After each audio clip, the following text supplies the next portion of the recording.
Amigos, presta atenção, mais um caso daqueles absurdos que ocorre no país e não tem jeito.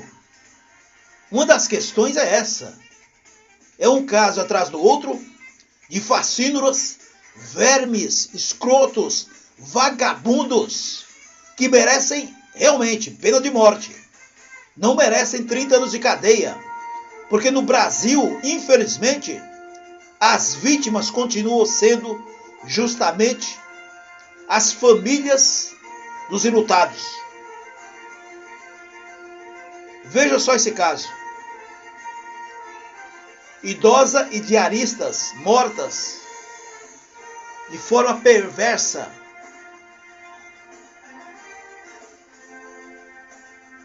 Qual o problema delas? Nenhum. Eram bondosas. Mulheres mortas no Flamengo, Rio de Janeiro. Um dos assassinos, que esse tipo não merece cadeia, é pena de morte. Porque se você falar em pena máxima, que pena máxima é aqui no Brasil? É piada.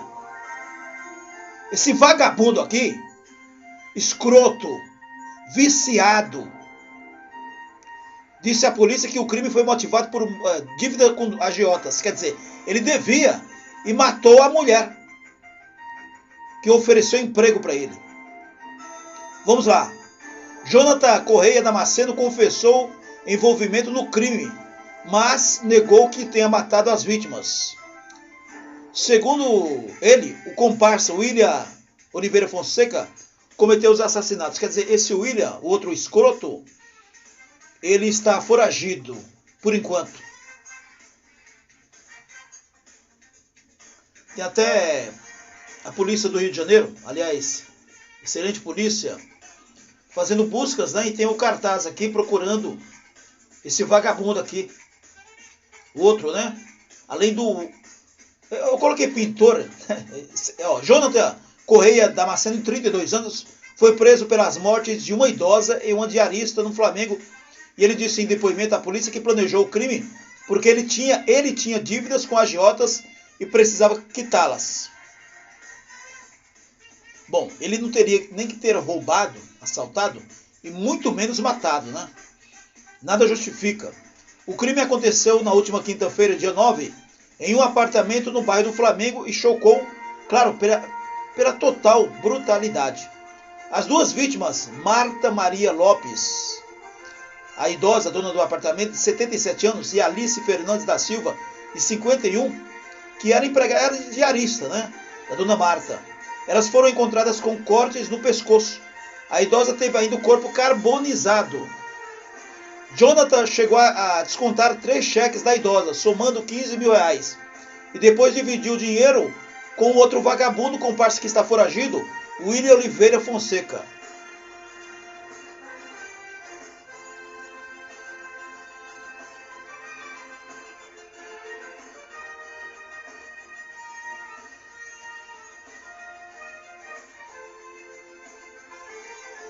Bom, com o dinheiro do roubo, ele pagou 2 agiotas e realizou compras para a residência, declarou em depoimento obtido aí pela reportagem do G1.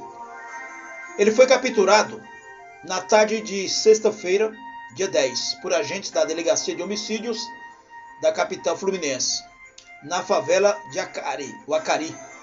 Segundo a polícia, ele confessou o envolvimento no crime, mas, claro, negou ter assassinado as vítimas. Atribuiu os homicídios ao outro seu comparsa, William, que está foragido, e teve a prisão decretada pela justiça, mas ainda, como eu disse, não foi encontrado. Bom, a polícia esteve anteontem, sexta-feira, dia 10, na casa dele, na favela de Acari, na Zona Norte, mas ele fugiu deixando o chuveiro ligado. Já viu um mandado de prisão por roubo em 2017, quer dizer, já tem uma capivara antiga, né? O vagabundo que foi preso, Jonathan, trabalhava como pintor, junto com o pai, havia 7 anos. Eles chegaram a fazer um serviço num outro apartamento do prédio, no 4º andar, onde ele matou essas duas senhoras. Entre março e abril foram contratados para o mesmo serviço nas janelas do apartamento 1202 de Dona Marta, que ele matou.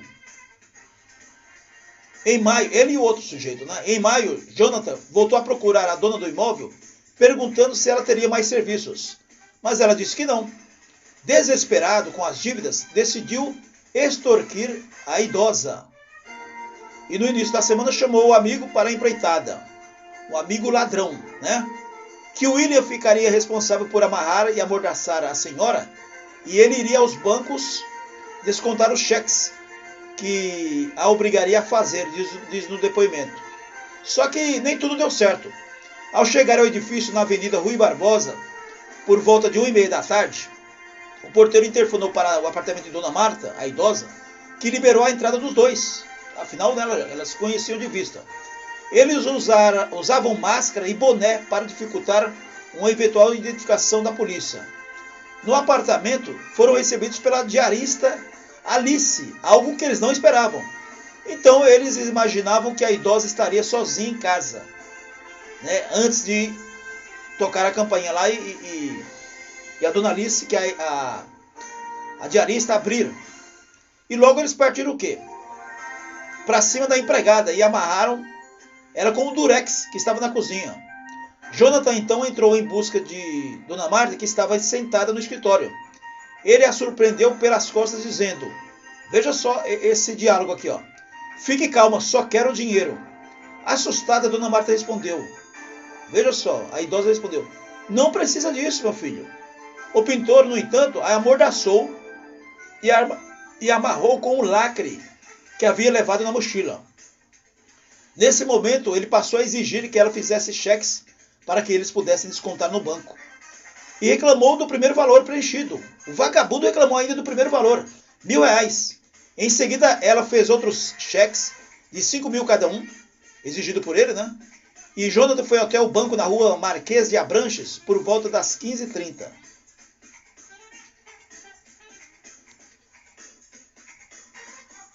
Vai vendo aí o que aconteceu, né? Porque são crimes como esse que a gente tem que pensar o seguinte. Eu não vou nem chamar de animais, porque animais a gente tá ofendendo, né? O animal que é irracional. E a gente pensa o seguinte. A questão aqui tem muito a ver com isso, porque esses bandidos, esses filhos do diabo, né? Porque eles têm conhecimento, senão eles não fariam isso, que a justiça e a polícia, primeiro a polícia, eles vão ter direito a advogado de graça e vão realmente resolver sua situação. Como acontece no Brasil, quantos crimes aí? A gente pode citar 10 aqui, ou mais. Então esse tipo de crime desse tipo vai continuar acontecendo. Vai continuar. Então a gente entende que se a nossa classe política não tomar a decisão de mudar essa piada que é esse Código Penal, vai continuar a mesma coisa. Todo tipo de gente sendo morta por esses vagabundos. Então esse Jonathan foi até o banco. Veja quanto tempo eles ficaram na casa da idosa. É claro que isso aqui é depoimento dele, né? Bom, em outro depoimento, isso aqui é importante a gente também perceber, olha. Em outro depoimento obtido pelo portal G1, a funcionária da agência bancária do banco, que atendeu o Jonathan, disse que por volta de 15h40, batendo o horário aqui, um homem negro, magro, pediu para sacar 3 cheques, todos no valor de R$5.000, totalizando 15.000, que foi o que a dona Marta preencheu. Como os valores eram altos, o que ela fez? Ela ligou para a dona da conta, a dona Marta, que falou com Marta por telefone e ela autorizou o cheque. Inclusive ela estava tranquila, dizendo que necessitava do dinheiro com urgência, a dona Marta falou. Quer dizer, até ela inventou a história para que a moça liberasse. E que Marta parecia estar calma, disse a moça do banco. Não notou nada fora do normal durante o contato. Então aqui você veja que, puxa, que coisa, né? O criminoso pegou o dinheiro e voltou para o edifício. Quer dizer, só um parênteses aqui, quer dizer, a dona Marta poderia dar uma dica, né? Que estava sendo assaltada, coisa assim, que a moça do banco com certeza ia falar com o gerente, a polícia... Puxa, a gente pensa tanta coisa aqui, né? Porque provavelmente ela não estaria com a... O outro estava ali de frente, ou de frente ao telefone. Puxa vida. É que as pessoas, principalmente as idosas, né? Elas têm um pensamento diferente. Não acredito que as pessoas podem ser tão perversas como esses caras aí. Então a própria funcionária, conversando com o portal aqui, com a polícia também, né? Disse que não viu nada de anormal. Quer dizer, ela poderia dar um toque. Com certeza a moça ia pedir para o rapaz aguardar. O rapaz que eu digo é esse vagabundo, né? Esse Jonathan. Iria falar com o gerente ia chamar a polícia e provavelmente, com certeza absoluta, elas não morreriam. Não sei, eu estou dando uma ideia aqui, sei lá. É triste, né? Olha, o criminoso pegou o dinheiro e voltou para o edifício. Quer dizer, ele voltou para o edifício. Entrou pelos fundos e tocou 2 vezes a campainha. Aos investigadores ele deu a seguinte versão. Ele que está falando. O William estava visivelmente alterado. O William é o outro companheiro dele. Que só repetia, tá tranquilo, com as mãos cheias de sangue. Isso quem diz é o outro lá. Em seguida ele disse ter perguntado ao William o que tinha ocorrido. E este disse que já tinha resolvido tudo com uma garrafa de álcool nas mãos. Resolvido tudo e ele estava com uma garrafa de álcool nas mãos. Antes de ir embora, ele contou que o comparsa ficou alguns minutos no quarto de Marta. E em seguida entrou no banheiro para lavar as mãos. Quer dizer, isso aqui é conversa de marginal, né? Contou ainda que percebeu que a mochila de William tinha vários itens pessoais de Marta, que é a dona do imóvel, né? Que preencheu os cheques. Mas não soube dizer quais seriam esses objetos.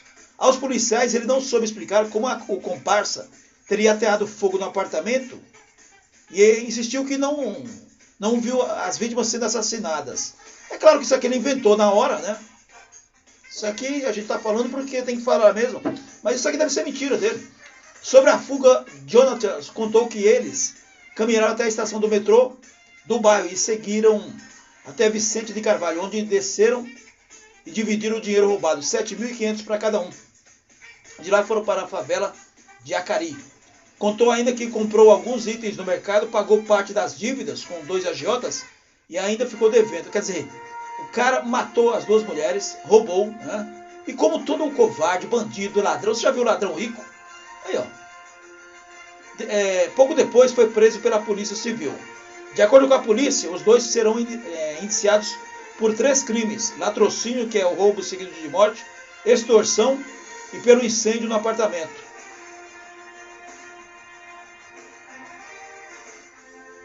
Eu só digo uma coisa para vocês. Quando um sujeito desse, vocês entenderam, né? Eles mataram a dona Marta, que ofereceu, quer dizer, já tinha dado emprego para eles. Ele foi procurar, desesperado, claro, porque estava devendo a agiota, né? É viciado, é ladrão. E ela, como não tinha emprego, falou, bom, então vou extorquir lá. Aí chamou um outro ladrão, vagabundo. E o mais interessante aqui é que ele inventou uma história que provavelmente não tem nada a ver, mas uma coisa que a gente gostaria que não acontecesse é que a verdade fosse que as 2 foram mortas, com requintes de total perversidade. Tanto a diarista, porque qual o problema da diarista? Eles acharam que ela ia atrapalhar o negócio deles. E simplesmente mataram as 2, como se tivessem matado uma barata. E com certeza absoluta, se a gente, nós da imprensa, você que está me ouvindo agora, a sociedade, não gritar mais esse caso, vai ficar por isso mesmo. Vai ficar por isso mesmo. Porque essas leis frouxas facilitam com que vermes, fascínoras, energúmenos como esse Jonathan e esse William, que eu espero que vá para o inferno, que vá para aquele lugar. Esse tipo de escroto tem que cavar um buraco para economizar. E tem que ser um buraco onde a terra seja aquelas terras que não tenha planta do lado. Senão Nem esterco isso aí serve. E joguem tudo junto para economizar. É impossível a gente ficar tranquilo quando narra crimes igual a esse. E os caras deles têm que sofrer, porque a gente fala assim, olha, pena de morte, não, mas tem que sofrer antes. Tem que sofrer mesmo, na pele. 2 senhoras, mais 2, a dona Marta, que história que ela tem de vida, né? Uma senhora aposentada, toda tranquila, veja que ela até falou assim, não precisa disso, meu filho. Ela deu dinheiro sem problema nenhum. Que absurdo. Vamos em frente.